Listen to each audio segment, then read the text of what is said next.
नाज़रीन आपको बताएं कि इसराइल ने सेनेटर मुश्ताक अहमद को रिहा कर दिया है। नायब वज़ीर आज़म इसहाक डार ने तस्दीक कर दी है। ट्वीट में सेनेटर इसहाक डार ने कहा, इस अमल में मदद करने में बरादर ममालिक का शुक्रगुजार हूँ। काफ़ी रोज़ से ये मामला ज़ेर बहस था और सबकी नज़रें इस बात पर थी कि कब सेनेटर मुश्ताक अहमद को जो है वो रिहा किया जाता है इसराइल की जानिब से, और अब बिलाखिर साबिक़ सेनेटर मुश्ताक अहमद को रिहा कर दिया गया है। नायब वज़ीर आज़म इसहाक डार ने तस्दीक कर दी है और ट्वीट में सेनेटर इसहाक डार ने कहा कि इस अमल में बरादर ममालिक का शुक्रगुजार हूँ। उर्दन भी वो पहुँच चुके हैं।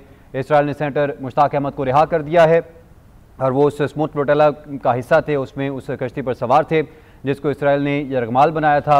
और उसके बाद जब वो रिहा किए जा रहे थे उस कश्ती पर, फ्लोटेला में जो मौजूद अफराद थे, लेकिन उन्होंने साबिक़ सेनेटर मुश्ताक अहमद को अभी तक रिहा नहीं किया था। और अब ये बड़ी खबर सामने आई है, इसराइल ने सेनेटर मुश्ताक अहमद को रिहा कर दिया है। नायब वज़ीर आज़म इसहाक डार ने तस्दीक कर दी है। ट्वीट में सेनेटर इसहाक डार ने कहा, इस अमल में मदद करने में बरादर ममालिक का शुक्रगुजार हूँ। साबिक़ सेनेटर मुश्ताक अहमद को इसराइली क़ैद से रिहा कर दिया गया। वो महफूज तौर पर उर्दन में पाकिस्तानी सफारत खाने के पास मौजूद हैं और अब सारा प्रोसीजर मुकम्मल होने के बाद उनकी पाकिस्तान वापसी के बंदोबस्त भी किए जाएंगे। इस वक्त जो ताज़ा तरीन सूरत हाल है, इससे पहले भी हमने देखा कि तकरीबन 171 से ज़ायद जो फ्लोटेला में सवार अफराद थे उनको रिहा कर दिया गया था इसराइल की जानिब से, लेकिन साबिक़ सेनेटर जो हैं उनको रिहा नहीं किया गया था मुश्ताक अहमद को। और अब इसराइल की जानिब से सेनेटर मुश्ताक अहमद को भी रिहा कर दिया गया है और इस पर इसहाक डार की जानिब से कहा गया है कि इस अमल में मदद करने में बरादर ममालिक का शुक्रगुजार हूँ। साबिक़ सेनेटर मुश्ताक अहमद को इसराइली क़ैद से रिहा कर दिया गया है।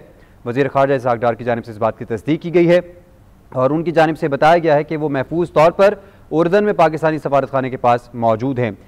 ये वही वक्त है जिसका सबको इंतज़ार था और सबकी नज़र इसी बात पर थी कि कब साबिक़ सेनेटर को रिहा किया जाता है, और अब बिलाखिर उर्दन में वो मौजूद है और वज़ीर ख़ारजा ने तस्दीक कर दिया कि इसराइल ने सेनेटर मुश्ताक अहमद को रिहा कर दिया है। नायब वज़ीर आज़म इसहाक डार ने तस्दीक भी कर दी है और ट्वीट में सेनेटर इसहाक डार ने कहा, इस अमल में मदद करने में बरादर ममालिक का शुक्रगुजार हूँ। और जो इस वक्त ताज़ा तरीन अपडेट्स हैं और मुताबिक इसहाक डार वो इस वक्त उर्दन में मौजूद हैं।